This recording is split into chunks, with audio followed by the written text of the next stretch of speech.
एक इंटरेस्टिंग चीज और है। वो चीज ये है कि कई गाँव ने अपने आप को बहुत अच्छे तरीके से चेंज किया है। हालांकि उसमें गांव का कितना रोल है वो अलग बात है। जैसे आप देखिए HKV, हौज खास विलेज, ठीक है, शाहपुर जट, लाडो सराय, ये बाकी और भी हैं, ये तीन तो अपने सामने ही है। इन तीन गांव में क्रिएटिव लोगों ने और रेस्टोरेंट वालों ने फूड का जो सीन है, और इसके साथ साथ बिजनेस और स्टार्टअप्स और डिजाइनर्स, इन्होंने मतलब इन गांव को इतने खूबसूरत तरीके से यूटिलाइज किया है कि यहाँ के रहने वाले लोगों का भी माइंडसेट उनके प्रति बदला है, और वो बहुत वेलकमिंग है उनके लिए। और एक वो उनको एक वो जाट गुज्जर अहीर वाले फील भी नहीं देते, और वो भी उनके साथ रह के एक सेंस ऑफ सेफ्टी एंड एक सेंस ऑफ सिक्योरिटी करते हैं। और वही वाली बात है कि तुमने डरन की बात है, डरा तो हम मारे थे सब तो हम तारे साथ खड़े हैं।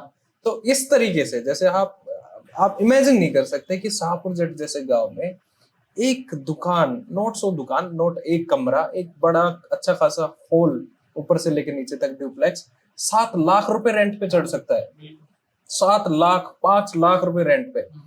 वो सिर्फ उन डिजाइनर्स की वजह से हुआ है, उन रेस्टोरेंट्स की वजह से हुआ है। जैसे आप लाडो सराय को देखोगे तो बहुत अच्छे डिजाइनर्स वहाँ हैं, जो खान मार्केट आपको जाने की जरूरत नहीं है, वहाँ पे ऐसे रग्स भी बहुत अच्छे मिलते हैं, ये सारे।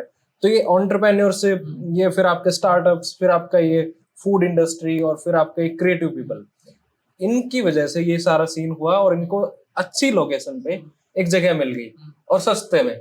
तो ये कैसे देखते हो आप लोग? बुटीकिफिकेशन बोल सकते हैं इसको, कि बुटीक हो गया है, ये हो गया है, सिर्फ एक बुटीक हो गया। तो और भी है, जैसे यहाँ काफी स्टार्टअप, हर गांव की अपनी एक तरह से इकोनॉमी है। जैसे कि हम कालू सराय और कटवाली सराय को बोलते हैं, तो वो स्टूडेंट की अकोमोडेशन के लिए है। आपने जैसे HKV की बात करी, शाहपुर जाट की बात करी, लाडो सराय की बात करी, वो जो आप स्टूडेंट उसके लिए बता रहे हो ना, स्टूडेंट के लिए तो फिर एक ही तरीके के वो फिर उसी धंधे में लग गए, पेजी बढ़ा दो, लाइब्रेरी खोल दो, ये वो तो वही धंधा है, सारे लाग जाएंगे उसमें। पर मैं ये कह रहा हूँ कि उन लोगों ने जो दूसरा तरीके, जो आज का जो मॉडर्न चीजें हैं, उन मॉडर्न चीजों से जब मीट हुआ रूरल कल्चर, तो वो जो आउटकम निकला, वो डिजाइनर्स ने ना इन चीजों को खुद ढूंढा, और वो बोलते हैं अरे यार ये तो कितनी अच्छी जगह है, और इतने वो गुम्मद भी हैं, वो जो आर्किटेक्चर भी है उसको थोड़ा सा रिनोवेट कर देते हैं। तो मतलब लोकेशन थी, और इसमें मतलब उनका रोल ज्यादा था कि मैं खान मार्केट ना जाने की बजाय मैं यहाँ पे, ये साउथ दिल्ली की लोकेशन है, यहाँ पे चलो एक खुला, 2 लोग आए, 3 लोग आए, तो इस तरह से मार्केट बन गई। इससे काइंड ऑफ लोग आते गए, कारवा बसता गया, तो इससे मतलब कुछ गांव का फायदा हुआ है। 3-4 गांवों का हम गिन सकते हैं, बाकी तो गांव का जो इन्हीं गांव का आर्किटेक्चर भी बचा हुआ है। अगर आप देखोगे तो इन्हीं गांवों का ब्यूटिफिकेशन हो गया है। और भी तो ये बाहर के लोगों ने ज्यादा किया है, मतलब गांव के लोगों का इतना कंट्रीब्यूशन नहीं रहा। गांव वाले बस अकोमोडेटिंग रहे हैं, कि वेलकमिंग रहे हैं कि आप करो, धीरे-धीरे बने। जी ये पैसे देखने लग गए तो बने होंगे। ये सिर्फ पैसे की बात नहीं है, मतलब मैं इसको वैसे भी देखता हूँ कि सारे ही गांव के लोग, हमारे गांव के लोग कई सालों से अपॉर्चुनिटी ढूंढ रहे हैं कि वो किसी तरीके से, जो मैं बार बार एक शब्द यूज करूँ, अपवर्ड मोबिलिटी में चले जाएं। हम कैसे समाज में ऊपर की तरफ जाएं। मतलब इन 4 गांवों के पास ये वाला ऑप्शन आया, तो इन्होंने बिल्कुल एकदम बदलाव के तरीके से रेजिस्टेंस नहीं दिखाया।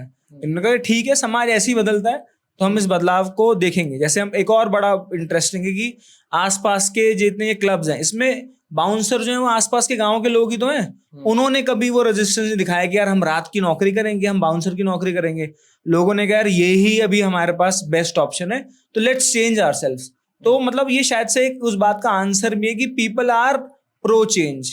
These villages want to change socially, culturally, in all the ways possible, but they are finding ways, we are finding ways कि वो कैसे सबसे ज्यादा सस्टेनेबल तरीके से हो सकता है। दिल्ली के गांव तो आई थिंक शुरू से ही बहुत वेलकमिंग रहे हैं। मतलब मैंने तो शायद ही कभी सुना हो कि दिल्ली के गांव वालों के किसी बाहर वाले से झगड़ा हो गया या किसी को पीट दिया, जो हमें दूसरी, हाँ नहीं वो भी है, बट जैसे दूसरी स्टेट्स में हमें सुनने को मिलता है, ऐसा शायद मैंने दिल्ली में तो कभी नहीं सुना। तो ये ऑलवेज वेलकमिंग रहे हैं। मेरे भाई, जो आपके बिहार से लोग आते हैं, वो लोग आके रहते हैं, उनके साथ आपका बर्ताव क्या है? रादर आपके साथ डिजाइनर का बर्ताव तो अच्छा है, पर्सनल पर एक्सपीरियंस। आपका जब वो रहते हैं तो उनके साथ आपका क्या बर्ताव होता है? बोलते हैं ना हम किस तरीके से बात करते हैं, देर माही कुछ करने वाले। नहीं, आई थिंक कुछ परसेंटेज लोगों का जिनकी आप बात करें उनके बेसिस पे आप सबको एक कैटेगरी में नहीं डाल सकते हैं। मैं तो दूसरी स्टेट से कंपेयर करना चाहूंगा जिसके मुकाबले दिल्ली का लोगों का, दिल्ली के मूल निवासियों का बर्ताव I think is very welcoming. Ravish Kumar ji खुद जो बिहार से आते हैं उन्होंने एक बात कही थी कि दिल्ली के लोग जो भी जाट गुजर या लैंड होल्डिंग कास्ट का नाम लिया उन्होंने, वो लैंडलेस को भूल गए, पर वो लोग बहुत ज्यादा वेलकमिंग रहे हैं बजाय के दूसरी स्टेट्स के मुकाबले। तो आई थिंक उसको उस चीज को ध्यान को अब इन्हीं लोगों से उम्मीद है, उनको पता लग गया कि लट कटेगा तो ये काटेंगे, नहीं और किसी के बस की बात। भाई ये जो आप कह रहे हो ना, ये एक तरीके से किसी पिछड़े रीजन को एक तरीके से क्रिटिसाइज करना, जैसे कि किसी को बोलना अरे तू तो बिहार से है, तू तो बिहारी है, और उसके साथ ये एक तो क्लास कॉन्फ्लिक्ट है। मतलब हमें तो पता भी नहीं कि बिहार कैसा है, हमें क्या पता बिहार पिछड़ा है। वो तो हमें किसी ने, बड़े सिनेमा ने, बड़े फिल्म ने बता दिया कि अच्छा ऐसे बिहारी कहते हैं, तो हमने उसे इनैक्ट करने लगा। पर क्या कल्चरली दिल्ली में कुछ ऐसा रेजिस्टेंस है कि हम बेटर है बिहारियों से, या हम बेटर है हरियाणियों से, हम बेटर है राजस्थान से, बेटर है पंजाब से?